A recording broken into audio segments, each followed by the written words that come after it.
नमो मावदन्याय कृष्णप्रेमप्रदायते कृष्णाय कृष्णचैतन्य नाम्ने गौरत्विषे नमः। हे कृष्णा करुणसिन्धो दीनबन्धो जगत्पते गोपेश गोपिकान्त राधाकान्त नमस्तुते। तप्तकाञ्चन गौराङ्गी राधे वृन्दावनेश्वरी वृषभानुसुते देवी प्रणमामि हरिप्रिये। श्रीचैतन्यमनोभीष्टं स्थापितं येन भूतले स्वयं रूपः कदा मह्यं ददाति स्वपदान्तिकं। वाञ्छाकल्पतरुभ्यश्च कृपासिन्धुभ्य एव च पतितानां पावनेभ्यो वैष्णवेभ्यो नमो नमः। जय श्रीकृष्ण चैतन्य प्रभु नित्यानंद श्री अद्वैत गदाधर श्रीवासादि गौर भक्त वृंद। हरे कृष्ण कृष्ण कृष्ण हरे हरे हरे राम राम राम हरे हरे। हरे कृष्ण कृष्ण कृष्ण हरे हरे हरे राम राम राम हरे हरे। हरि ओम तत्सत्। श्री श्री राधा गोपीनाथ स्वामी శ్రీమద్ చైతన్య మహాప్రభులు వారు, శ్రీమతి రాధారాణి, శ్రీల గురుదేవులు, శ్రీల ప్రభుపాదులు వారు, అనంతకోటి వైష్ణవ బృందం, పూజ్యపాద త్రిదండ స్వామి, భక్తి కంకణ వనమహారాజు గారు అందరి యొక్క విశేషమైన అనుగ్రహం వలన శ్రీ గర్గ సంహిత గురించి ప్రవచించడానికి, మాకు శ్రవణం చేయడానికి మీ అందరికీ కూడా ఈ సద్భాగ్యం కలుగుతుంది. హరే కృష్ణ. ఇప్పటి వరకు కూడా బృందావన కాండము, గోలోక కాండము, గిరిరాజు కాండం, 3 కాండాల గురించి మనం చెప్పుకున్నామండి. ఈరోజు నుంచి మాధురి కాండం. చూడండి, దుర్లభో మానుషో దేహో దేహిన క్షణభంగుర తత్రాపి దుర్లభమన్యే వైకుంఠ ప్రియదర్శనం. భాగవతంలో శ్లోకం 11వ స్కందంలో. దుర్లభో మానుషో దేహం, ఏ శరీరాన్ని అయితే మనం పొందామో ఇది అత్యంత దుర్లభం. అందుకే దేవ దుర్లభం అని అంటారు. అంటే దేవతలకు కూడా దుర్లభం. నిజానికి మనుషులందరూ దేవతలను పూజిస్తారు, కానీ దేవతలు అంటున్నారు మాకు కూడా దుర్లభమైన శరీరాన్ని మీరు పొందారు. అందుకే దేవ దుర్లభ శరీరం అని అంటారు. 84 లక్షల జీవరాశులు భ్రమణం చేసిన తర్వాత భగవంతుని దయ వలన లభించింది ఈ శరీరం. మనం చేసుకున్న కర్మను బట్టి లభించలేదు, భగవంతుని దయ వలన లభించింది ఈ శరీరం. 84 లక్షల జీవరాశులు, ఏ జీవరాశులు అయితే మనం చూడగలుగుతున్నాము, కొన్నిటిని చూడలేకపోతున్నాం. సూక్ష్మజీవులు ఉన్నాయి, వాటిని మనం చూడలేము. అవి కూడా ఈ 84 లక్షల జీవరాశుల్లో అవి కూడా భాగమే. ఆకాశంలో ఎగిరేవి, నీటిలో ఉండేవి, భూమి మీద నడిచేవి, ఇవన్నీ కలిపి 84 లక్షల జీవరాశులు. వీటన్నిటినీ భ్రమణం చేసిన తర్వాత చివరికి భగవంతుని దయ వలన లభించింది ఈ శరీరం. ఇప్పుడు చూడండి, ఈ మనుష్య శరీరంలో ఎన్నో అవయవాలు ఉన్నాయి. స్వామి యొక్క రచన చూడండి. ఈ అవయవాలని, ఒక్క అవయవం గురించి జీవితాంతం చదివినా కూడా సమాప్తం కావడం లేదు. వందల వేల లక్షల మంది సైంటిస్టులు ఏదో ఒక అవయవం తీసుకోండి, ఒక హార్ట్ తీసుకోండి, హార్ట్ ఎలా పనిచేస్తుంది ఈ విషయం గురించి వేల సంవత్సరాల నుంచి పరిశోధన చేస్తూనే ఉన్నారు. ఇంకా వేల సంవత్సరాల వరకు పరిశోధన చేస్తూనే ఉంటారు. అంతం ఉండదు, ఎందుకంటే కనుక్కోలేరు కాబట్టి. నిజానికి మూలం కృష్ణుడు. ఆయన్ని వదిలేసి మీరు ఎంత పరిశోధన చేసినా కూడా అసలు ఈ గుండె ఎలా పనిచేస్తుంది. ఇప్పుడు చూడండి, చెయ్యి ఎత్తాలనుకుంటే ఎత్తగలుగుతున్నాను, కానీ గుండె పని చేయాలి నేను అనుకుంటే అవుతుందా అంటే పని చేపించేవారు వెనక ఇంకొకరు ఉన్నారు. ఏదో ఒక శక్తి గుండెను పనిచేసేటట్టు చేస్తుంది. ఈ విషయము శాస్త్రాల్లో చెప్పబడింది. కానీ శాస్త్రాలను పక్కన పెట్టి ఎంత పరిశోధన చేసినా ఏమి లాభం లేదు. సరే, గుండె గురించి పరిశోధన ఎంత పరిశోధన చేస్తున్నారు. కేవలం గుండె గురించి పుస్తకాలు ఉంటాయి. మొత్తం రాజమండ్రిలో ఎన్ని పుస్తకాలు ఉన్నాయి? అన్ని పుస్తకాలు ఉంటాయి. శరీరంలో కేవలం ఒక పార్ట్ గుండె, దాని గురించే రాజమండ్రిలో ఉన్న పుస్తకాలన్నీ ఉంటాయి చదువుకోవడానికి గుండె గురించి. అంటే చూడండి, భగవంతుని యొక్క రచన ఎంత క్లిష్టకరమైనది, ఎంత ఆలోచనపరమైనది. ఒక చిన్న అవయవం ఎలా పనిచేస్తుంది అది. అంటే ప్రతి వస్తువు మనం ఇక్కడ చూస్తున్నాం.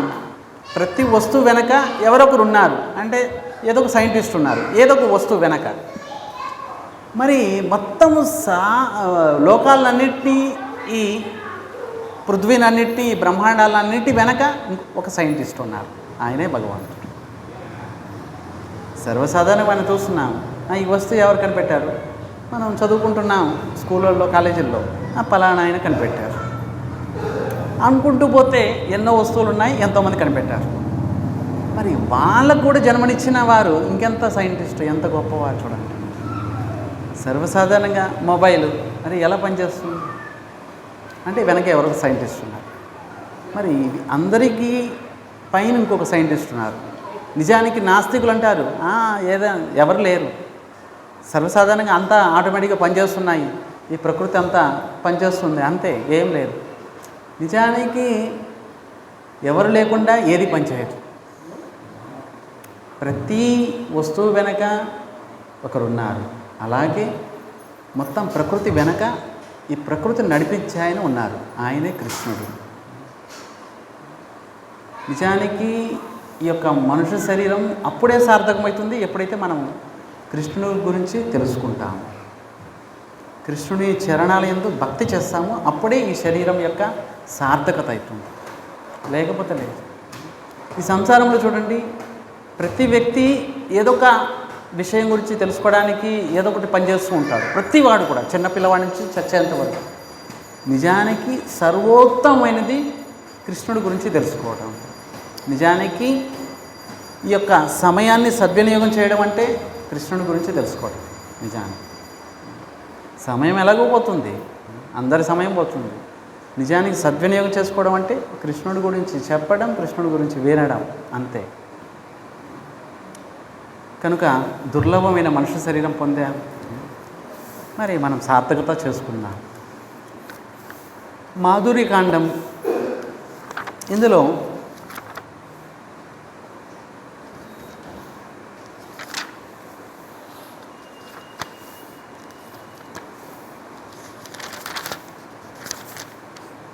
ఇరవై 24 అధ్యాయాలు ఉన్నాయండి. ఈరోజు మొట్టమొదటి అధ్యాయం. సరే, గోపికలు చాలా రకాలు ఉన్నారు.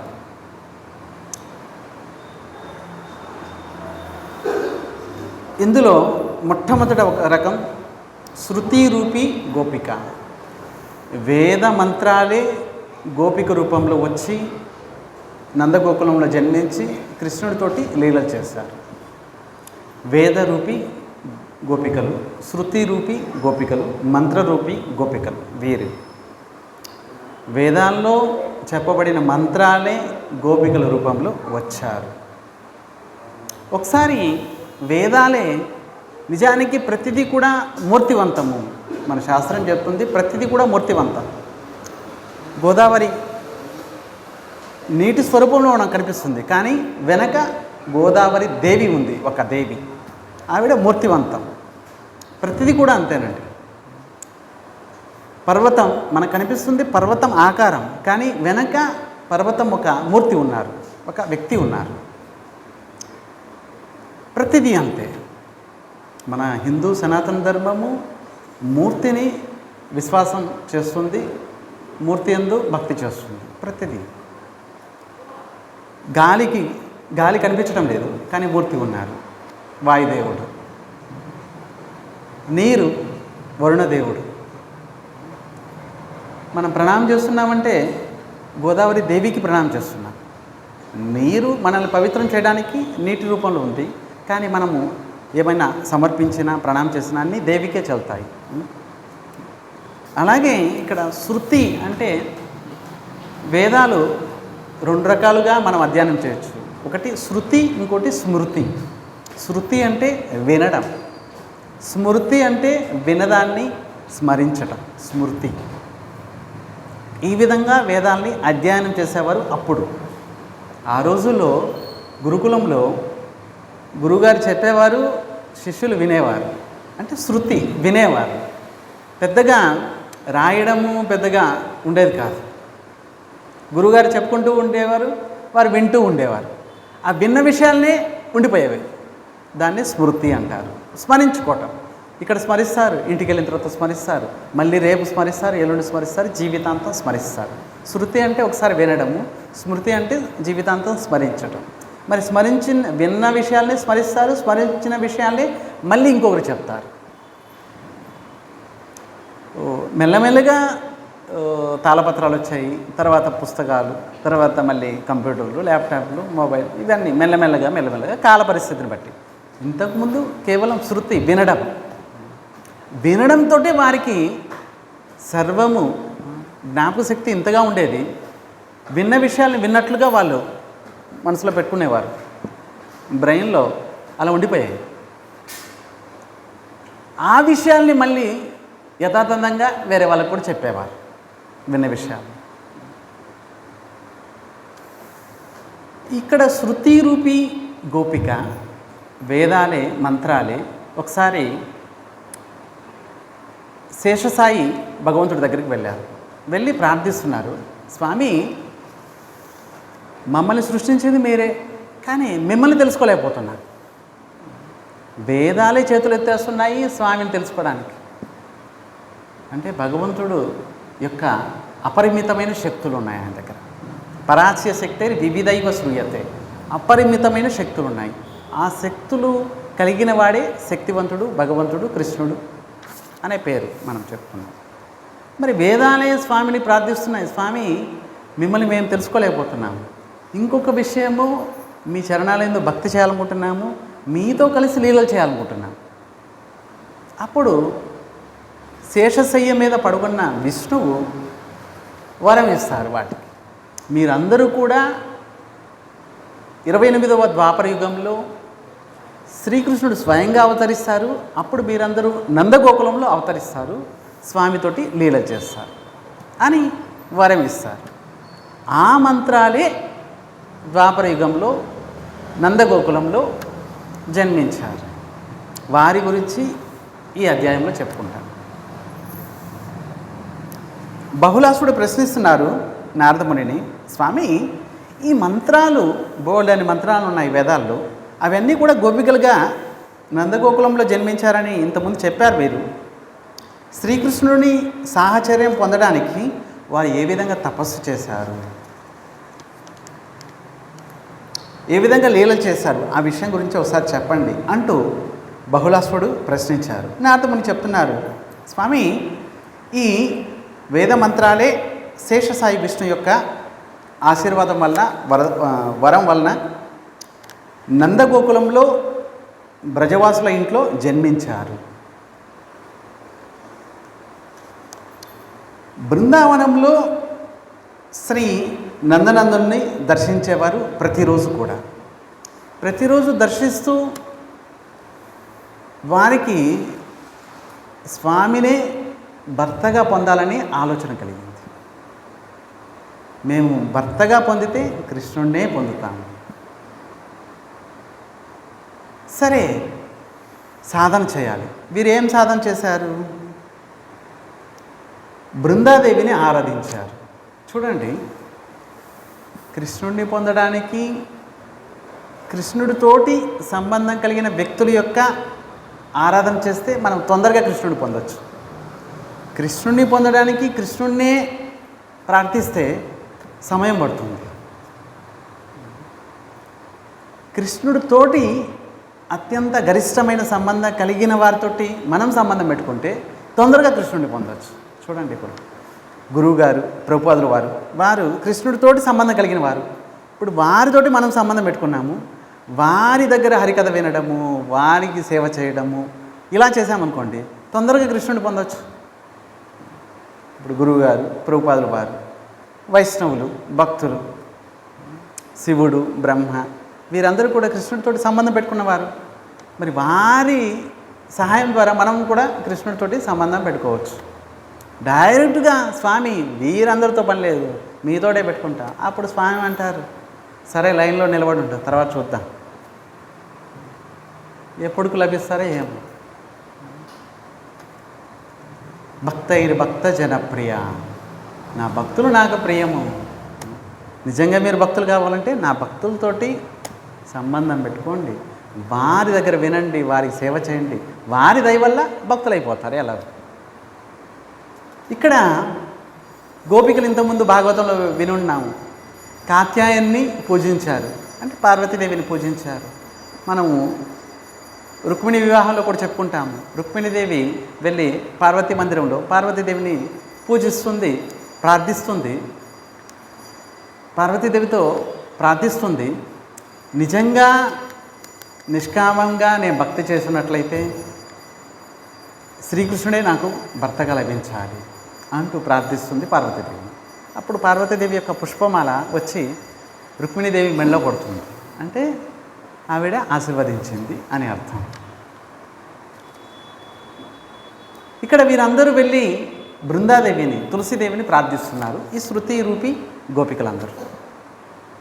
బృందాదేవి వైష్ణవులకి 3 ప్రాణాలు, ఒకటి హరినామము, ఇంకోటి బృందాదేవి, ఇంకోటి ఏకాదశి. హరినామం లేకుండా వైష్ణవులు బ్రతకలేరు, నిత్య నిరంతరము హరినామాన్ని జపిస్తూ ఉంటారు. రెండవది బృందాదేవి, బృందై తులసీదేవ్యాయై ప్రియాయై కేశవస్య చ కృష్ణభక్తి ప్రదేదేవి సత్యవత్తై నమో నమః. ఇది బృందాదేవి యొక్క ప్రణామ మంత్రం. ఓయ్ బృందాదేవి, నువ్వు కేశవుని యొక్క ప్రియురాలువి కనుక మాకు కృష్ణ భక్తినివ్వండి అంటూ మనం ప్రార్థించడం, ప్రణామం చేసేటప్పుడు ఇది ప్రణామ మంత్రం. ఇకపోతే తులసి ఏకాదశి, నెలకి 2 ఏకాదశులు తప్పకుండా చేయాలి, వైష్ణవులు తప్పకుండా చేస్తారు. కనుక ఈ 3 ద్వారా మనం భగవంతుని పొందవచ్చు, హరినామం ద్వారా, బృందాదేవి ద్వారా, తులసీదేవి ఈ ఏకాదశి ద్వారా, ఈ 3 ద్వారా. అలాగే ఇక్కడ వీరందరూ బృందాదేవిని ఆరాధించారు, ప్రార్థించారు, పూజించారు. సరే, బృందాదేవి యొక్క అష్టనామావళి 1000 నామాలు ఉన్నాయి ఆవిడికి. 1000 నామాల్లో కనీసం 8 నామాలు, వీటిని అష్టనామావళి అని అంటారు. ఒకసారి అష్టనామావళి నేను చెప్తాము, మీరు కూడా చెప్పండి. ఈ అష్టనామావళి మనం ప్రదక్షిణ చేసేటప్పుడు, నైవేద్యం పెట్టేటప్పుడు, స్వామికి ప్రణామం చేసేటప్పుడు ప్రతిసారి స్మరించడం వలన మనకి కృష్ణ భక్తి దృఢమవుతుంది. కనుక తులసీదేవి యొక్క 8 పేర్లు అష్టనామావళి. మొట్టమొదట నామం బృంద. బృంద బృంద బృంద బృంద బృంద. రెండవ నామము బృందావని. బృందావని బృందావని బృందావని బృందావని. విశ్వపూజిత విశ్వపూజిత విశ్వపూజిత విశ్వపూజిత. విశ్వపావని విశ్వపావని విశ్వపావని విశ్వపావని. పుష్పసారా పుష్పసారా పుష్పసారా పుష్పసారా. నందిని నందిని నందిని నందిని నందిని. తులసి తులసి తులసి తులసి. కృష్ణజీవని కృష్ణజీవని కృష్ణజీవని కృష్ణజీవని. ఇవి 8 నామాలు, తులసీదేవి యొక్క 8 నామాలు. వీటిని అష్టనామావళి అని అంటారు. అష్టనామావళిని ఒక్కసారి స్మరిస్తే అనంతకోటి జన్మల పాపాలు పోతాయి. ఇక కనీసం ఉదయం, మధ్యాహ్నం, సాయంత్రం త్రిసంధ్య అంటారు. 3 సార్లు స్మరించినా కూడా సర్వ కల్మషాలు, అకాల మృత్యువు రాదు. ఆయుష్ తీరకముందే చనిపోతుంటారు జనాలు. దీన్ని అకాల మృత్యు అంటారు. అకాల మృత్యువు కూడా స్పర్శ చేయదు. అంతెందుకండి, ఈ నామాన్ని స్మరించే వారికి యమదూతలు కూడా కల్లో కూడా కనిపించారు. అంత పవిత్రమైనవి ఈ నామాలు. బృంద, మొట్టమొదటి నామం బృంద. ఒక తులసి మొక్కను చూసాము, బృంద. బృందావని రెండో నామం బృందావని. అనేక మొక్కలు ఉన్నాయి.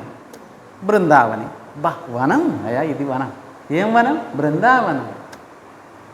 చాలా బోల్డని మొక్కలు ఉన్నాయి. బృందావనం, ఇదే బృందావనం. అందుకే రెండో నామం బృందావనం.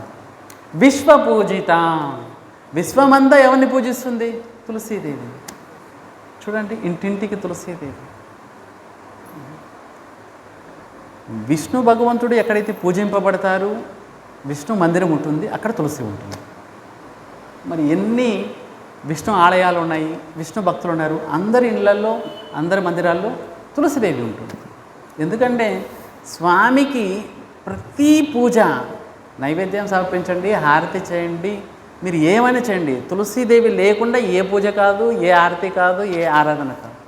తులసీదేవి నైవేద్యం సమర్పిస్తాము, తులసి వేస్తాము. శయనం చేస్తాము, తులసి చేస్తాము. ఆరాధన, పూజ చేస్తాము, అర్చన చేస్తాము, వందనం చేస్తాము. అన్నీ ప్రతిదీ తులసీదేవి లేకుండా ఏ పూజ. హారతి ఇచ్చే ముందుగా తులసీదేవి ఉండాలి ఆయనకి. కనుక తులసి కేశవ ప్రియ, కేశవునికి ప్రియమైనది. ఇప్పుడు మనకి కృష్ణుడు ప్రియము, కానీ కృష్ణుడికి మన ప్రేమ అంటే చెప్పలేము. మనకి భక్తి చేస్తున్నాం కాబట్టి మీకు ఎవరి ప్రేమ అంటే మాకు కృష్ణుడు ప్రేమ అండి, రాధారాణి ప్రేమ అంటే. మరి వారికి మన ప్రేమ అంటే అంత స్థాయికి వెళ్ళలేదు ఇంకా. కానీ కృష్ణుడు అంటున్నాడు నాకు ప్రేమ తులసీదేవి.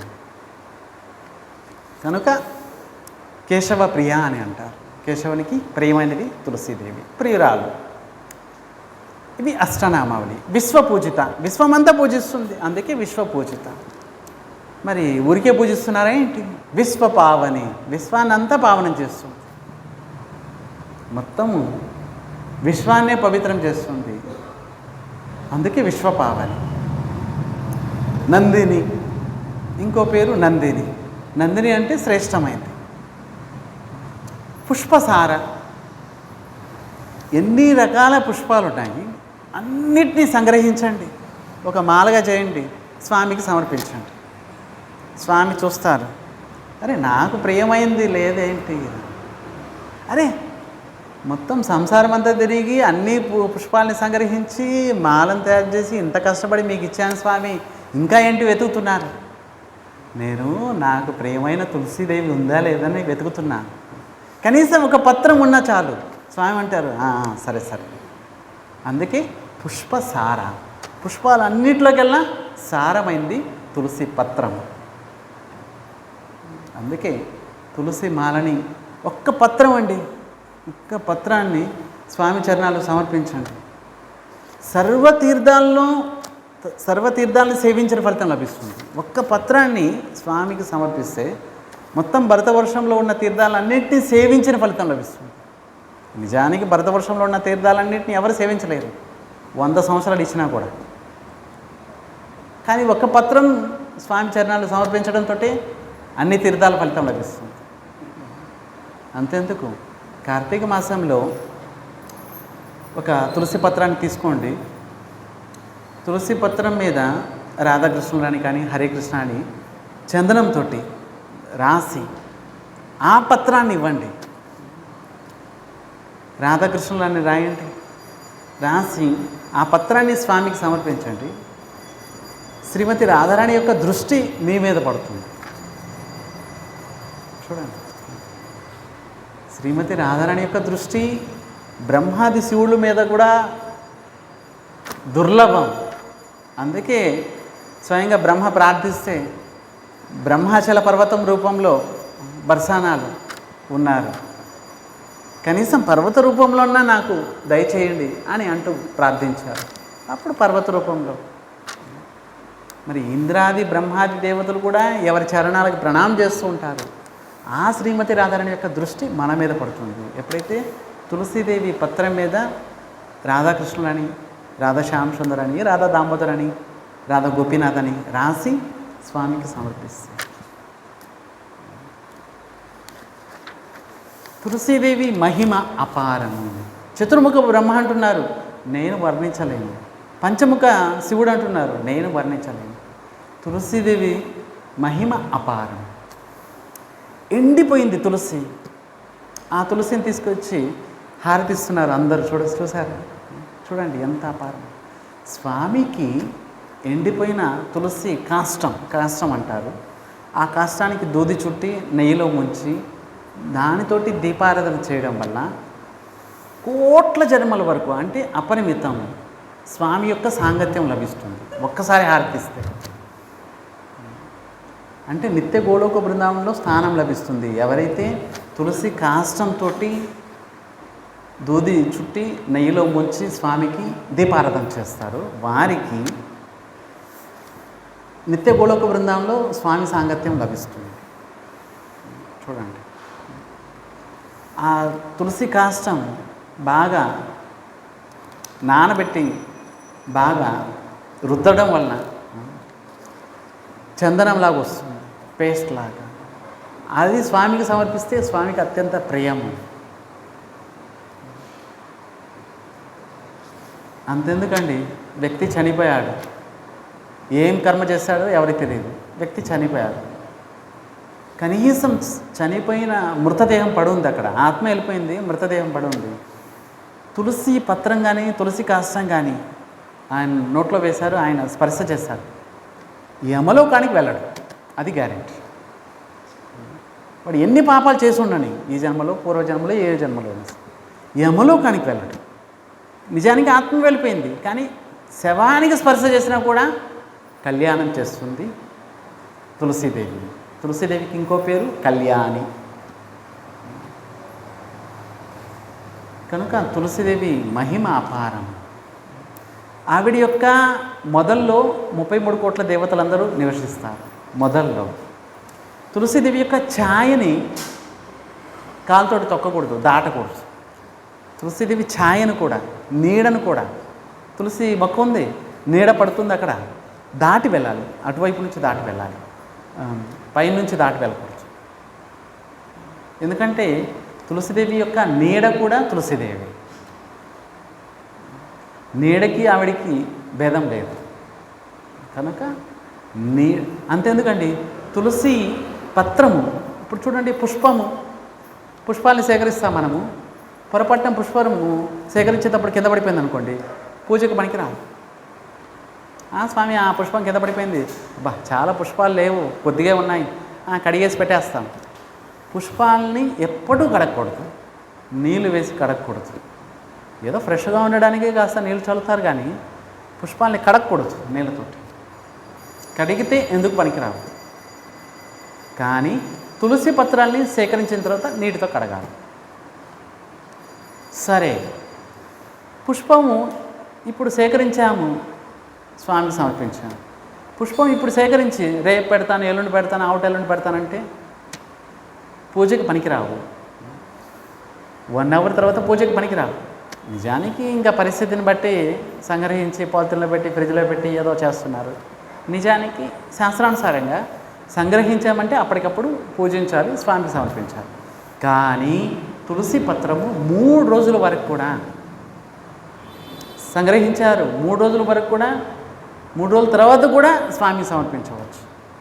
అంతెందుకండి, బృందావనం మాయాపూర్లో భయంకరమైన చలి ఆరంభమై ఉంటుంది. ఇప్పుడు కార్తీక మాసం నుంచి ఆరంభం.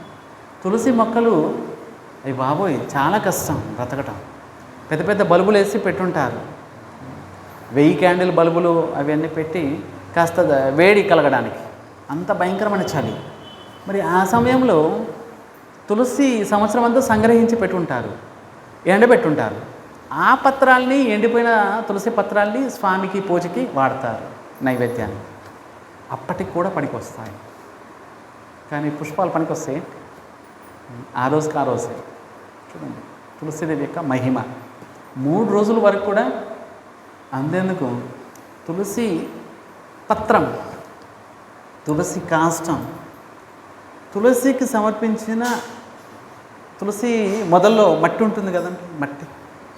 నిజానికి ఆ మట్టిని మనము నుదుట్లో పెట్టుకున్నామంటే ఒకవేళ ఆ రోజు మనకు మృత్యువు ఉన్నా మృత్యువు మన దరి చేరదు. శాస్త్రాల్లో చెప్పబడింది. ఆ విషయాలే మేము చెప్తున్నాం. తులసి మొదల్లో ఉన్న మట్టి, సర్వతీర్థాల సారము. ఆ మట్టిని మనము నుదుట్లో ఇలా కాస్త పెట్టుకుంటే చాలు. నెత్తి మీద మృత్యువు మనల్ని స్పర్శ చేయదు. రేపు వస్తానులేండి, ఈరోజు కాస్త బిజీగా ఉన్నట్లున్నారు మీరు అని చెప్పి వెళ్ళిపోతుంది. అంత మహిమ ఉంది తులసీదేవి. కనుక ఈ శృతి రూపి గోపికలు తులసీదేవిని ప్రార్థించారు. నందిని అంటే శ్రేష్టమైంది. తులసి ఎలాగో పేరుంది. తులసి, తులసి అంటే పవిత్రతలో, మంగళం చేయడంలో, కళ్యాణం చేయడంలో, సౌందర్యంలో, అన్నిట్లో ఎవరికి తులన ఇంకెవరు లేరు. ఆవిడే తులసి. అంటే సరి సమానం ఇంకెవరు లేరు. ఎంతమంది దేవతలు ఉన్నారు, ఎంతమంది ఎవరున్నారు, అందరూ కూడా తులసీదేవికి సరి సమానం ఎవరు లేరు. అందుకే తులసి. ఎవరికి తులన ఎవరు లేరు. పవిత్రత చేయడంలో కానీ, మంగళం చేయడంలో కానీ. మిగతా తీర్థాలు ఉన్నాయి, నదులు ఉన్నాయి, అవి కూడా సమానం కాదు తులసీదేవికి. చూడండి, తులసీదేవికి ఎన్నో తీర్థాలు ఉన్నాయి, నదులు ఉన్నాయి, అవి కూడా సమానం కాదు తులసీదేవికి. అందుకే తులసి. ఇక చివరన కృష్ణ జీవని. కృష్ణుని యొక్క జీవితమే తులసి, కృష్ణుని యొక్క ప్రాణమే తులసి. ఎలా ఇప్పుడు మన శరీరంలో ప్రాణం ముఖ్యం. ప్రాణం పోయిందంటే శరీరం ఎందుకు పనికిరాదు. కృష్ణుడు అంటున్నాడు, నా ప్రాణమే తులసి, నా జీవితమే తులసి అంటున్నాడు. అందుకే ఇంకో పేరు కృష్ణ జీవని. ఇవి అష్టనామావళి. ఇవి తప్పకుండా కంఠస్థం చేయాలి. మరి త్రిసంధ్య 3 సార్లు స్మరిస్తే ఇక జీవితం ధన్యమైపోతుంది. స్వామి ప్రదక్షిణ చేసేటప్పుడు, నైవేద్యం సమర్పించేటప్పుడు, ప్రణామం చేసేటప్పుడు ప్రతిసారి ఇప్పుడు స్వామికి ప్రేయసురాలు, ప్రియురాలు తులసీదేవి. మరి తులసీదేవిని స్మరిస్తే కృష్ణుడి దృష్టి మన మీద పడుతుంది కదా. అబ్బా, నాకు ఇష్టమైన నా ప్రేయసి యొక్క పేర్లు చెప్తున్నారు వీరు అని చెప్పి కృష్ణుడు ఎంత బిజీగా ఉన్నా కూడా ఇలా ఒకసారి చూస్తారు. కనుక కృష్ణుడి దృష్టిని మన మీదకి తీసుకురావాలంటే తులసీదేవిని ఆరాధించాలి. ఉదయం స్నానం అయిపోయింది, తులసీదేవిని ఏ విధంగా సేవించాలి?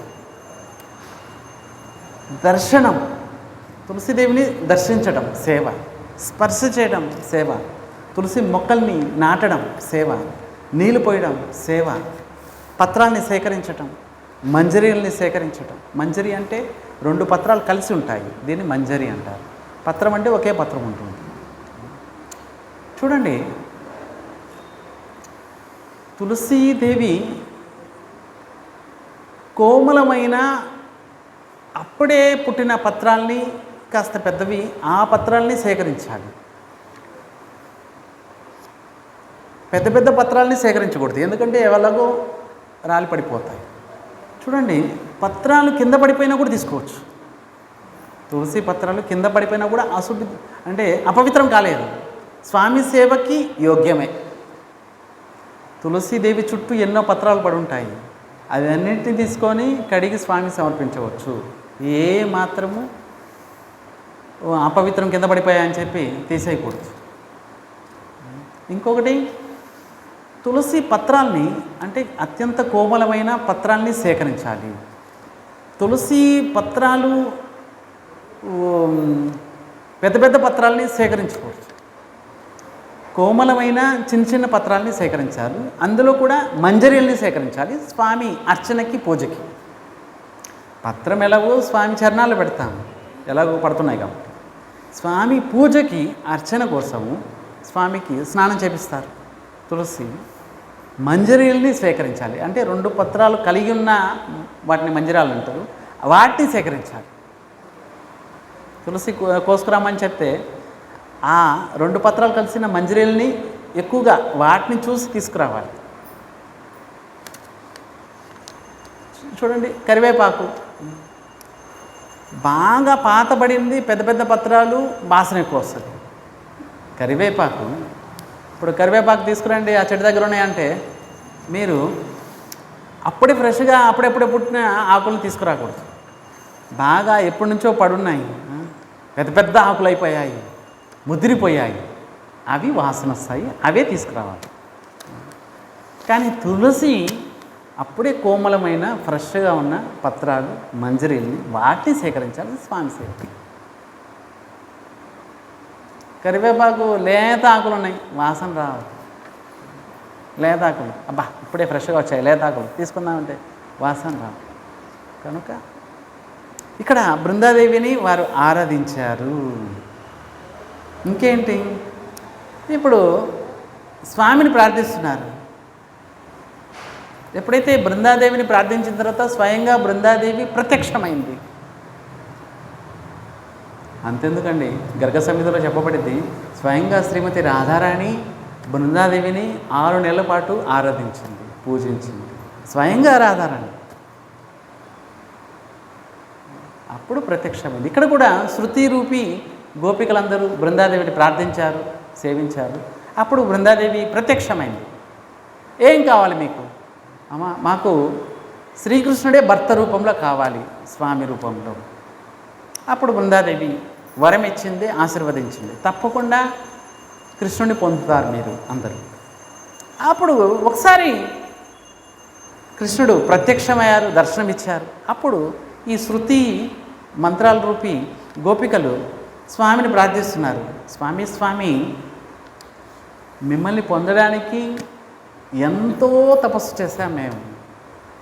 ఎలా? చాతక పక్షి స్వాతి నక్షత్రంలో వచ్చే చినుకుల్నే గ్రహిస్తుంది, మిగతా నీటిని గ్రహించదు. అలాగని మిగతా సమయంలో పడే వర్షాన్ని కూడా గ్రహించదు. స్వాతి నక్షత్రంలో పడే వర్షపు చినుకులు మాత్రమే స్వీకరిస్తుంది. స్వామి మిగతా అప్పుడు దప్పికతో చస్తుంది, కానీ ఏ నీటిని దాగదు. ఆ చాతక పక్షి యొక్క నిష్ఠ. అలాగే వైష్ణవులు, కృష్ణ భక్తులు కూడా నిష్ఠ ఉండాలి. కృష్ణుడు తప్ప మేము ఇంకెవరి దగ్గరికి వెళ్ళాము. దారిలో ఎంతోమంది దేవదేవతలు ఉన్నారు, వారి అంటే మాకు ప్రణామం చేస్తాం. అమ్మ మేము కృష్ణ భక్తిని ఇవ్వండి, ఇస్తే మాకు కృష్ణ భక్తిని ఇవ్వండి అంటూ ప్రార్థించాలి. మిగతా దేవతలు ఎంతమంది దేవతలు ఉన్నారు. మరి ఇక్కడ కూడా బృందాదేవిని ప్రార్థించారు కృష్ణ భక్తి కోసమే, కృష్ణుని పొందారు. ఇక్కడ గోపికలు అంటున్నారు, చేతక పక్షి ఏ విధంగా అయితే స్వాతి నక్షత్ర చినుకుల కోసమే ఎదురు చూస్తుంటుందో, అలాగే మీకోసమే ఎదురు చూస్తున్నాను స్వామి, ఇన్ని సంవత్సరాల నుంచి, ఇంతకాలం నుంచి. అప్పుడు భగవంతుడు అంటున్నారు, ఎవరు ఏ రూపంలో అయితే నన్ను ప్రార్థిస్తారో అదే రూపంలో, అదే భావంలో వారికి నేను దర్శనమిస్తాను అంటున్నాను. ఏ యథామాం ప్రపద్యంతే తాం సదైవ భజామ్యహం. భగవద్గీతలో కృష్ణుడు అంటున్నారు, ఎవరు ఏ భావంతో ప్రార్థిస్తే అదే భావంతో వారికి నేను రెస్పాన్స్ ఇస్తాను, కనిపిస్తాను. కృష్ణ నువ్వు నవ్వుతున్నావు, అవును నేను నవ్వుతున్నాను. కృష్ణ నువ్వు నా మీద దయతలిచావు, నేను అసలు ఈరోజు దర్శనమే కాదనుకున్నాను, నేను దయతలిచాను, అందుకే నీకు దర్శనమైంది. చూడండి, ఏ భావంతో అయితే మీరు ప్రార్థిస్తారో, స్వామిని పూజిస్తారు, అదే భావంతో దర్శనం ఇస్తారు స్వామి. స్వామి ఈరోజు కాస్త ముఖం నల్లగా ఉంది, కోపం ఉంది ఏంటి? కోపంగా ఉంది, నిన్న రాలేదు, మొన్న రాలేదు, ఎక్కడికి లేవేంటి? సో ఏ భావంతో అయితే మీరు ప్రార్థిస్తారో అదే భావంతో. మరి ఇక్కడ కృష్ణుడు కూడా అంటున్నారు, నిజానికి ఒక చిన్న పని మీద వెళ్ళిపోయాను నేను. ఏం స్వామి మీకేం పని ఉందేంటి? మా గురువుగారు వచ్చారు అందుకే వెళ్ళిపోయాను. మీకు కూడా గురువుగారు ఉంటారా ఏంటి? ఎందుకు ఉంటారు ఏంటి? నాకు కూడా ఉంటారు. మీ గురువుగారి పేరు ఏం పేరు? మా గురువుగారి పేరు దుర్వాసముని. దుర్వాసముని వచ్చారు బాండిరవనము, అందుకే నేను బాండిరవనం వెళ్ళాను మా గురువుగారిని సేవించడానికి, అందుకే నేను రాలేకపోయాను అన్నారు కృష్ణుడు. అప్పుడు శృతి రూపి గోపికలు వీళ్ళు అంటున్నారు, అవునా మీ గురువుగారి సేవ దగ్గరికి వెళ్ళారా? అయితే మీ గురువుగారిని మేము కూడా దర్శించవచ్చా ఏంటి? దర్శించవచ్చు. ఎక్కడున్నారు? బాండ్రి వనంలో ఉన్నారు. ఆహా, బాండ్రీవనంలో ఉన్నారా? సరే, మేము కూడా దర్శిస్తాము. కృష్ణుడు అంటున్నారు, నిజానికి నేను అవతరించినా కూడా గురువుగారిని స్వీకరిస్తాను. ఎందుకంటే నన్ను అనుసరిస్తారు జనాలందరూ. జనాలందరూ అంటారు, ఒకవేళ నేనే గురువుని స్వీకరించకపోతే జనాలు అంటారు, బా కృష్ణుడే గురువునికి స్వీకరించలేదు, మేమెందుకు స్వీకరిస్తాం అని అంటారు. అందుకే శ్రేష్ఠులు ఏ దారిలో అయితే వెళ్తారో మిగతా వారు కూడా అనుసరిస్తారు. కనుక శ్రేష్టమైన వ్యక్తులు, మహాత్ములు జనులకి అనుసరింపచేయడానికి వారు ఆచరిస్తారు. నిజానికి వారికి అవసరం లేదు. ఇప్పుడు చూడండి, మహాత్ములు గురువుగారు వాళ్ళకి నిరంతరం హరినామం జపించాల్సిన అవసరం లేదు. వాళ్ళు ఎలాగో భగవంతుని పొందారు. వారు ఉదయం నుంచి మంగళారతి, తర్వాత సంధ్యాహారతి, శృంగార హారతి, మధ్యాహ్నం భోగం ఇవన్నీ చేయాల్సిన అవసరం లేదు. వారు ఎలాగో కృష్ణుడు పొందారు. కానీ మనలాంటి బద్ధజీవులకి దారి చూపించడానికి వారు ఈ విధంగా ఎగ్జాంపుల్గా తమకు తామే మనకి చూపిస్తారు. అలాగే ఇక్కడ కృష్ణుడు కూడా. అప్పుడు గోపికలు అన్నారు, సరే కృష్ణ కృష్ణ, మేము మీ గురువుగారిని దర్శించాలనుకుంటున్నాం. కృష్ణుడు అన్నారు, అయితే వెళ్ళండి. కృష్ణ కృష్ణ, నువ్వు అన్నావు బాండ్రీవనంలో ఉన్నారు, మరి యమునా నది, ఇంత పెద్ద యమునా నది మరి దాటుకుంటూ ఎలా వెళ్ళాలి ఈ సమయంలో?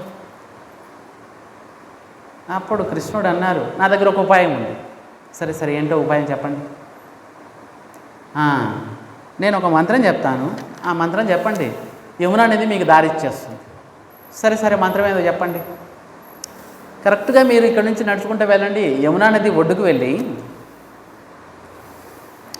అక్కడికి వెళ్ళి చెప్తారు, శ్రీకృష్ణుడు బాల బ్రహ్మచారి.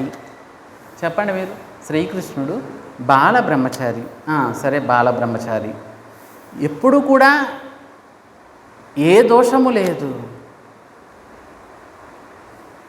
ఎటువంటి దోషం లేదు, ఎటువంటి గోపిని కూడా స్పర్శ చేయలేదు ఇప్పటి వరకు కూడా అని చెప్పండి. గోపికలు ఇలా చూశారు, 24 గంటలు మా పక్కనే తిరుగుతూ ఉంటారు, మీరు అంటున్నారు శ్రీకృష్ణుడు బాలబ్రహ్మచారి, ఎప్పుడు కూడా ఏ గోపికని స్పర్శ చేయలేదు, అసలు ఏ దోషం లేదు, ఇదేంటి అన్ని అబద్ధాలు చెప్తున్నారు మీరు, మరి ఈ మంత్రమే చెప్తేనే దారిస్తుంది అన్నారు కృష్ణుడు. సరే, గోపికలు అందరూ వెళ్ళారు, లక్షల మంది గోపికలు అందరూ వెళ్ళారు. యమునా నది ఒడ్డుకి వెళ్ళి, శ్రీకృష్ణుడు బ్రహ్మచారి, ఏ గోపికల్ని స్పర్శ చేయలేదు, ఏ దోషము లేదు, కాస్త దారి మామ అని ఈ మంత్రం చెప్పగానే యమునా నది ఒక్కసారిగా డివైడ్ అయిపోయింది, 2 భాగాలు అయిపోయింది. మొత్తం హైవే దారి ఇచ్చినట్లుగా మొత్తం పెద్ద దారి ఇచ్చేసింది. అరే ఇదేంటిది, వెళ్ళిపోయారు లోపలికి, అందరు నడుచుకుంటూ వెళ్ళిపోయారు. యమునా నదిలో నడుచుకుంటూ దారి ఇచ్చేసింది, వెళ్ళిపోయారు. మరి రకరకాల కానుకలు తీసుకెళ్ళిపోయారు. గురువుగారి దగ్గరికి వెళ్ళాలి, మరి ఉత్త చేతులతో వెళ్తామా? మరి రకరకాల పిండి వంటలు, చెప్పని ప్రకారం 56 రకాల పిండి వంటలు తీసుకెళ్లారు గోపికలు అందరూ. తీసుకెళ్లారు, బాండ్రీవనంలో దుర్వాసముని దర్శించారు. దర్శించి ప్రణామం చేశారు, ప్రదక్షిణ చేశారు. తర్వాత వారు తెచ్చుకున్న నైవేద్యాలన్నింటినీ దుర్వాసముని, స్వామి స్వామి మేము తెచ్చిన నైవేద్యాన్ని స్వీకరించండి, స్వామి స్వామి మేము తెచ్చింది, అందరూ ఎగబడుతున్నారు. మరి ఒక్కరే ఉన్నారు అక్కడ, వీరు ఇన్ని రకాల పిండి వంటలు, అందులో కూడా లక్షల మంది గోపికలు, ఒకరి ఇద్దరు కాదు, లక్షల మంది గోపికలు, స్వామి స్వామి మేము ఎంతో కష్టపడి చేస్తాం, మా వంటల్ని స్వీకరించండి అంటూ అందరూ తోసేసుకుంటున్నారు. దుర్వాసముని చూశారు, ఓహో ఇంతమంది ఆహారం ప్రసాదం తీసుకోవాలి. సరే, వెంటనే దుర్వాసముని, ఆయన ముని, ఋషి, యోగి, ఒకసారిగా నోరు తెరిచారు, ఇంత పెద్ద నోరు. సరే మీరు ఏమేమి తెచ్చారో నోట్లో వేసేసేయండి. మొత్తం అందరూ నోట్లో వేసేస్తున్నారు, అందరూ మొత్తం స్వాహా అయిపోతుంది. ఇంతమంది ఇన్ని రకాల ప్రసాదాలు తెచ్చారు, అన్నీ స్వాహా అయిపోతుంది, మొత్తం స్వాహా అయిపోయింది. తర్వాత ఇంకేమైనా ఉన్నాయా అని అడుగుతున్నారు ఆయన. స్వామి మేము తెచ్చుకున్నాం ఇవే. సరే ఇంతేనా? ఇంతే స్వామి. ప్రార్థించారు, ప్రదక్షిణ చేశారు, నైవేద్యం సమర్పించారు. తర్వాత గోపికలు అంటున్నారు, స్వామి స్వామి వచ్చేటప్పుడు కృష్ణుడు ఒక మంత్రం ఇచ్చాడు, వచ్చేసాం, మళ్ళీ ఇప్పుడు యమునా నది దాటి వెళ్ళాలి, మా ఇంటికి వెళ్ళాలి, ఎలా వెళ్ళాలి స్వామి? ఏదో ఒక మంత్రం ఇవ్వండి మాకు కూడా. అప్పుడు దుర్వాసముని అన్నారు, సరే నేను ఒక మంత్రం ఇస్తాను, ఆ మంత్రము ఆ ఒడ్డుకి వెళ్ళి చెప్పండి, మీకు యమునా నది దారిస్తుంది. సరే చెప్పండి స్వామి. దుర్వాస ముని అంటున్నారు, దుర్వాస ముని అనే ఒక ముని ఉన్నారు. చెప్పండి, దుర్వాస ముని అనే ఒక ముని ఉన్నారు. ఎప్పుడూ ఆహారం స్వీకరించలేదు జీవితంలో. కేవలము గడ్డి పీచులు, దుర్వ అనే గడ్డి తీసుకొని అది కూడా వాసన చూసేవారు. ఇప్పటి వరకు కూడా ఆహారం తీసుకోలేదు. కేవలం వాసన చూసుకొని బ్రతుకుతూ ఉంటారు 1000 సంవత్సరాలు అని చెప్పండి. ఇప్పటి వరకు తిన్నదే ఏంటి? ఇన్ని రకాలు, కనీసం ప్రసాదం కూడా ఉంచలేదు మా కోసం. ప్రసాదం కాస్త తీసుకుందామని ప్రసాదం కూడా ఉంచలేదు, మొత్తం తినేశారు అనుకున్నారు గోపికలు. సరే సరే, మీరు ఇచ్చిన మంత్రమే చెప్తాం స్వామి. గోపికలు వెళ్ళారు యమునా నది ఒడ్డుకి. దుర్వాస ముని అనే ఒక ఆయన ఉండేవారు. ఇప్పటి జీవితంలో ఇప్పటికి కూడా ఆహారం ఏం తీసుకోలేదు. కేవలం దుర్వా అనే ఒక గడ్డి వాసన చూసుకుంటూ ఆయన బ్రతికేస్తున్నారు. కేవలం వాయువు తాగుతూ బ్రతికేస్తున్నారు. ఆహారమే తినరు ఆయన. అనగానే యమునా నది దారి చూస్తారు. వెళ్ళిపోయారు గోపికలు. వెళ్ళిన తర్వాత కృష్ణుడిని ప్రశ్నిస్తున్నారు. గురువుగారు అబద్ధాలు చెప్పే ఆయన, గురువుగారి శిష్యులు కూడా అబద్ధాలు చెప్పాను. ఎలాంటి గురువు అలాంటి శిష్యుడు. ఆయన చెప్పినవి అన్ని అబద్ధాలు, నువ్వు చెప్పినవి అన్ని అబద్ధాలు. మరి ఈ యమునా నది కేవలం అబద్ధాలు చెప్పే వాళ్ళకే దారిస్తున్నాయి. గోపికలు ప్రశ్నించారు కృష్ణుడిని. కృష్ణ కృష్ణ, మాకు అస్సలు అర్థం కావడం లేదు. నువ్వు ఇచ్చిన మంత్రం ఏంటో, ఆయన ఇచ్చిన మంత్రం ఏంటో. కానీ మంత్రం పనిచేసింది, వెళ్ళాము వచ్చాము. కానీ ఈ మంత్రంలో ఉన్న రహస్యం ఏంటో మాకు అర్థం కావడం లేదు. నిజానికి నువ్వు బాలబ్రహ్మచారివే ఏంటి? ఇప్పుడు మాతోటే తిరుగుతున్నావు, మాతోటే లీల చేస్తున్నావు. మేము అసలు లేకుండా ఒక క్షణం కూడా ఉండలేవు. అలాంటప్పుడు మరి యమునా నది దారిచ్చేసింది. మేము ఇన్ని రకాల కానుకలు, పిండి వంటలు తీసుకెళ్ళాము, మొత్తం తినేశారు ఆయన, ప్రసాదం కూడా ఉంచలేదు. కానీ ఆయన అంటున్నారు ఏం తీసుకోలేదు, స్పర్శ చేయలేదు, ఇప్పుడు జీవితంలో ఎప్పుడు కూడా ఆహారం తీసుకోలేదు, వాయువు తాగి ఉంటున్నాను అని అంటున్నారు ఆయన. ఇదేంటి స్వామి, ఆశ్చర్యంగా ఉంది. అప్పుడు కృష్ణుడు అంటున్నారు, గోపికలు నేను చెప్పే మాట వినండి ఒకసారి. నిజానికి ఈ సంసారంలో ఉంటూ సర్వము స్వీకరిస్తూ ఆసక్తి ఉండదు. ఎటువంటి ఆసక్తి ఉండదు, ఫలం మీద కాంక్ష, కోరిక ఉండదు. ఆ వ్యక్తికి అన్నీ చేస్తున్నా కూడా ఏం చేయనట్లే. చూడండి, దీన్నే కర్మ విముక్తి అంటారు. కర్మ బంధనము అంటే ఆసక్తితోటి, ఫలాకాంక్షతోటి, ఫలాన్ని పొందాలనే అభిలాషతోటి ఏ పని చేస్తున్నా, ఏ కర్మ చేస్తున్నా కర్మ బంధనము అంటారు. కర్మ విముక్తి అంటే అనాసక్తితోటి, ఆసక్తి ఏం లేదు కానీ అన్నీ చేస్తున్నారు, ఆసక్తి అస్సలు లేదు, ఫలం మీద అసలు కోరికే లేదు. దుర్వాసముని కృష్ణుడు అంటున్నారు, దుర్వాసమునికి ఏ ఆహారం మీద ఆసక్తే లేదు, ఇక ఫలం మీద ఇంకా అసలు కోరిక లేదు, అభిలాష లేదు. ఆయన అన్నిటినీ స్వీకరించినా కూడా ఏమీ స్వీకరించినట్లేదు. అలాగే నేను కూడా స్వయంగా సచ్చిదానంద స్వరూపుణ్ణి, భగవంతుణ్ణి. అన్నీ చేస్తూ అన్ని సమయాల్లో మీతోటే ఉన్నా కూడా నాకు ఎటువంటి ఆసక్తి లేదు, ఫలం మీద అసలు కోరిక లేదు. ఎందుకంటే నేను ఆత్మారాముణ్ణి, నాకు నేనే సంతృప్తి.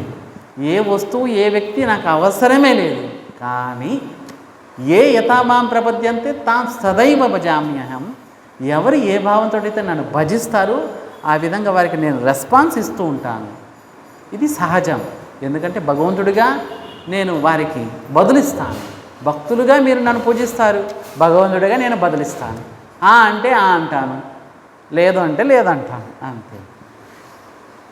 కనుక మీరు ఇప్పటి వరకు గురువుగారు అబద్ధాలు ఏం చెప్పలేదు, శిష్యుడిని నేనేం అబద్ధాలు చెప్పలేదు. మరి ఆయన చెప్పింది నిజమే, ఎందుకంటే ఆయనకి ఎటువంటి ఆసక్తి లేదు. అలాగే ఈ సంసారంలో 2 రకాలండి.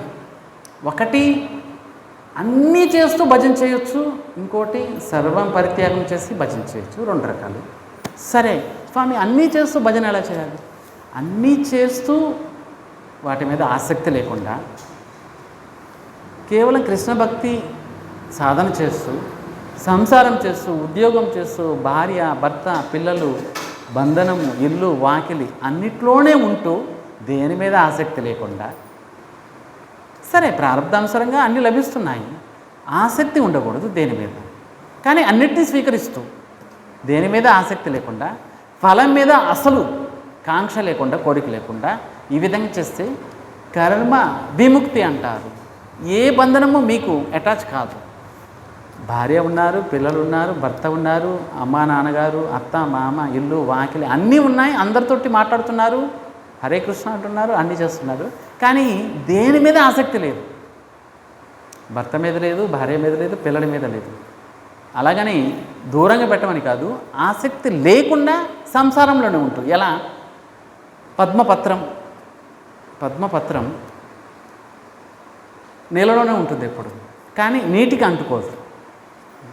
పద్మపత్రం, కమలం నీటిలోనే ఉంటుంది. నీరు లేకుండా బతుకుతుందా ఏంటి? నీటిలోనే ఉంటుంది, నీటిని స్పర్శ చేయదు. అలాగే సంసారంలోనే ఉంటూ సర్వం కృష్ణార్పణం అంటూ సమర్పిస్తూ ప్రతిదీ.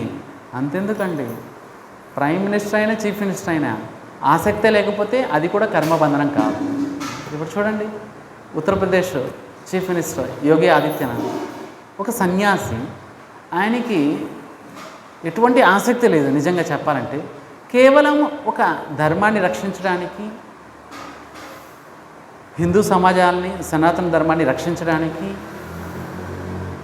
ప్రజల్ని పాలిస్తున్నారు ఆయన. నిజానికి ఆ పదవి మీద ఆసక్తి లేదు, ఆ డబ్బులు ఏ వస్తాయి ఏదో కూడబెట్టుకుందాము అన్న ఆలోచన కూడా లేదు. కేవలం అనాసక్తితోటి ఉంటున్నారు. ఫలం మీద అసలు ఆసక్తి లేదు. కనుక ఆయా విధంగా 24 గంటలు పనిచేస్తున్నారు ఆయన. అయినా కూడా కర్మబంధనం కాదు. అలాగే ప్రైమ్ మినిస్టర్ మోదీ గారు, ఆయన కూడా వెనక ముందు ఎవరు లేరు, కానీ అన్నీ చేస్తున్నారు. ఆ దేశానికి ఈ దేశానికి అన్ని వెళ్తున్నారు, కానీ దేని మీద ఆసక్తి లేదు. దీన్ని కర్మ విముక్తి అంటారు. ఇది ఒక రకం. ఇంకోటి, స్వామి మాకేమొద్దు అంటూ అన్నిటిని పక్కన పెట్టి హరే కృష్ణ హరే రామ్ అంటూ జపం చేసుకోవటం, స్వామి కైంకర్యంలో నిత్యం ఉండడం. మరి ఇందులో కూడా కేవలం స్వామి కోసము సర్వము సమర్పిస్తూ స్వామి భక్తి చేస్తే బాగానే ఉంటుంది. మళ్ళీ ఇందులో కూడా మాయ ఉంది. నన్ను అందరూ పూజించాలి, నన్ను అందరూ మెచ్చుకోవాలి, ఇలా మళ్ళీ ఇంకొక ఈ విధంగా ఆలోచించినా కూడా మళ్ళీ ఇందులో ప్రాబ్లం వస్తుంది. చూడండి, సరే భక్తులు అందరు ఇస్తున్నారు, అందరినీ కూడబెట్టుకుంటాను అని అనుకున్నా కూడా మళ్ళీ ఇబ్బంది వస్తుంది. చాలా డబ్బులు ఇస్తున్నారు, సరే మా ఇంటికి కొద్దిగా పంపించుకుంటాం అని అనుకున్నా కూడా మరి ఇబ్బంది వస్తుంది. కనుక ఇప్పుడు సర్వంలో ఉంటూ అన్నీ చేస్తూ అనాసక్తిగా ఫలాకాంక్ష లేకుండా ఇది ఒక పద్ధతి. అన్నిటినీ పక్కన పెట్టి కోటిని త్యక్వా హరిం భజేత్, అన్ని స్వామి ఏ జోలికి మేము వెళ్ళము, వాటి జోలికి మేము వెళ్ళము, అవి మా జోలికి రావద్దు, మేము కాస్త స్వామి చరణాల్లో ఉంటాము అంటూ భజన చేసేవాళ్ళు వేరే. సో ఈ 2 మార్గాలు, అది కర్మ విముక్తమే, ఇది కర్మ విముక్తమే. అనాసక్తిగా చేయాలి. అప్పుడు మరి ఇంతటితోటి మనము శృతి రూపి గోపికలు చేసిన సాధన, బృందాదేవి సాధన చేశారు. బృందాదేవి యొక్క అష్టనామావళి చెప్పుకున్నాము. మరి బృందాదేవి యొక్క మహిమ గురించి చెప్పుకున్నాము. తులసి ధరించాము చూడండి. ఇప్పుడు తులసిని ధరించాము. మనము మన ఇంట్లో స్నానం చేస్తున్నాము. ప్రతి స్నానము మొత్తం భరతవర్షంలో అన్ని తీర్థాలను సేవించిన ఫలితం లభిస్తుంది. ఎవరైతే తులసి కంటి మాల, కంటి అంటే ఇది కంఠం, కంఠంలో ధరించేది కంటి, ఈ కంటి మాల అంటారు. ఈ విధంగా కంటి మాలని, తులసి మాలని ధరించి మన ఇంట్లో మనం స్నానం చేసినా కూడా మొత్తం భరతవర్షంలో తీర్థాలను సేవించిన ఫలితం లభిస్తుంది. ఒకసారి స్నానం చేస్తే, ఎన్నిసార్లు స్నానం చేస్తే అన్నిసార్లు ఫలితం. చూడండి ఎంత. ఇంకొకటి సిక్తం వాజపేయం రాజసూయ యజ్ఞ ఫలితం. చూడండి, మనం తీసుకునే ఒక్క మెతుకు, ఒక్క ముద్ద ఏ ప్రసాదం అయితే స్వీకరిస్తున్నాము, తులసిని ధరించి ఒక ముద్దని మనం స్వీకరిస్తే వాజపేయి రాజసూయ అశ్వమేధ యజ్ఞాల ఫలితం లభిస్తుంది. శాస్త్రం ఉంటుంది. నిజానికి కృష్ణ భక్తులు ఏ ఫలితం ఆశించరు, కేవలం కృష్ణ భక్తిని కోరుతారు. శాస్త్రంలో అశ్వమేధం వాజపేయం మరి రాజసూయ యజ్ఞాల ఫలితం లభిస్తుంది ఒక ముద్ద స్వీకరిస్తే. అలాంటప్పుడు రోజుకి ఎన్ని ముద్దలు స్వీకరిస్తున్నాము చూడండి. కనుక తులసిని ధరించడం, యమదూతలు అసలు జోలికే రారు. అయ్యో మా కస్టమర్స్ కాదు వీరు, మేము వేరే వాళ్ళని పట్టుకుంటాం, మీ జోలికి విష్ణుదూతలు వస్తారు మిమ్మల్ని తీసుకెళ్తారు రండి అని అంటారు. కనుక ఎవరి కంఠంలో తులసి ఉంటుందో యమదూతల భయం ఉండకూడదు. ఎవరి నుదుటి మీద తిలకం ఉంటుంది, యమదూతల భయం లేదు. నిద్రపోతున్నాం, ఒకవేళ నిద్రపోతూ కృష్ణుని స్మరించలేదు అనుకుందాం, నిజానికి భక్తుడికి ప్రతి క్షణము కృష్ణ స్మరణే. సరే పొరపాటున మనం స్మరించకపోయినా కూడా కృష్ణుడు అంటారు, నేను స్మరిస్తున్నానులే నిన్ను, నువ్వు నిద్రపోతున్నావు అయినా నేను నిన్ను స్మరిస్తున్నాను అంటూ కృష్ణుడిని తీసుకెళ్తారు మనకు. కనుక తులసిదేవి యొక్క మహిమ. అలాగే అనాసక్తిగా కర్మ చేయడం వల్ల ఎంతో పెద్ద ఉద్యోగం చేస్తున్నా కూడా ఆసక్తి లేదు, సర్వం కృష్ణార్పణం అంటున్నారు, అలాంటప్పుడు బంధనం ఉండదు. కనుక ఈ విషయాలు మనం ఈరోజు చెప్పుకున్నాం. ఒకసారి గోవిందనామాలు చెప్పుకొని ఈరోజుకి శ్రీ శ్రీనివాస శ్రీ వెంకటేశ భక్తవత్సల భాగవత ప్రియా నిత్య నిర్మల నీలమేఘశ్యామ పురాణ పురుష పుండరీకాక్ష గోవింద హై గోవింద గోకులనందన గోవింద హై గోవింద హే నందనందన నవనీత చోరా బసుబాలక శ్రీ పాప విమోచన దుష్ట సంహార దురిత నివారణ శిష్ట పరిపాలక కష్ట నివారణ Govinda high Govinda Govinda high Govinda వజ్రముకుటధర వరాహమూర్తివి గోపీజనలోల గోవర్ధనోద్ధర Dasarathanandana దశముఖమర్ధన పక్షివాహన పాండవా Priya Govinda high Govinda Govinda high Govinda మత్స్య కూర్మా మధుసూదన హరి వరాహ నరసింహ వామన భృగురమ బలరామానుజ బౌద్ధ కల్కిధర వేణుగాన ప్రియ వెంకటరమణ గోవింద హై గోవింద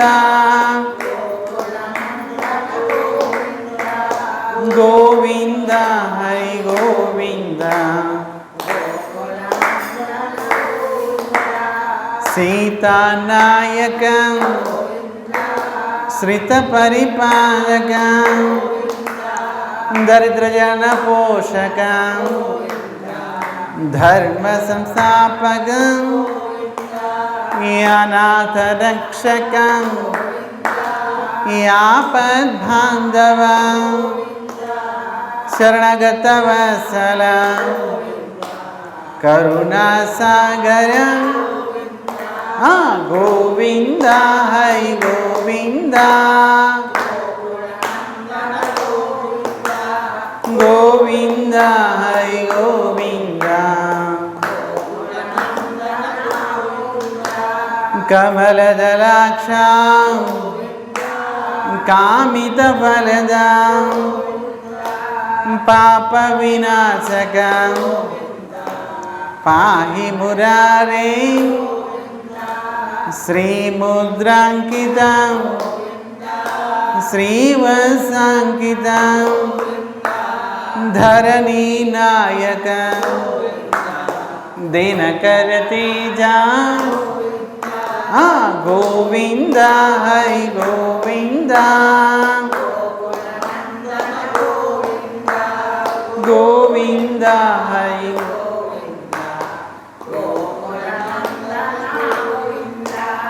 పద్మావతి ప్రియా ప్రసన్నమూర్తి అభయహస్త ప్రదర్శన మర్త్యావతార శంఖచక్రధర సారంగధరధర వీరయాతిరస్త విరోధివర్ధన Govinda high Govinda Govinda high Govinda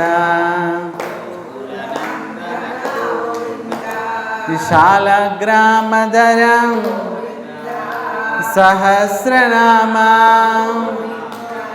లక్ష్మీవల్లభం లక్ష్మణాగ్రజం కస్తూరితిలకా కాంచనాంబధరం గరుడవాహనం గజరాజరక్షకం Govinda high Govinda Govinda high Govinda వానర సేవిత వారిది వందన ఏడు కొండలవాడ ఏకస్వరూప శ్రీరామకృష్ణ రఘుకుల నందన ప్రత్యక్ష దేవా పరమదయాకర గోవింద హై గోవింద గోవింద హై గోవింద వజ్రకవచధరం వైజయంతిమాల వడ్డీ కాసులవాడ వసుదేవతనయా శ్రీపుంరూపా శివకేశమూర్తి గోవింద హై గోవింద గోవింద హై గోవింద బ్రహ్మాండ రూపా భక్తరక్షక నిత్య కళ్యాణ నీరజనాభా యాతి రామ ప్రియ హరి సర్వోత్తమ జనార్దన మూర్తి జగత్సాక్షి రూపం గోవింద హై గోవింద గోవింద హై గోవింద అభిషేక ప్రియా ఆపన్నివారణ రత్న కిరీటం రామానుజనుతం స్వయం ప్రకాశం ఆశ్రిత భక్షం నిత్య శుభప్రదం నిఖిల లోకేశం గోవింద హరి గోవింద గోవింద హరి గోవింద ఆనంద రూపం ఆద్యాంతరహితం ఇహ పరదాయకం ఈబరాజ రక్షకం పరమ దయాళో పద్మనాభ హరి తిరుమలవాస తులసీవనమలం గోవింద హరి గోవింద గోవింద హరి గోవింద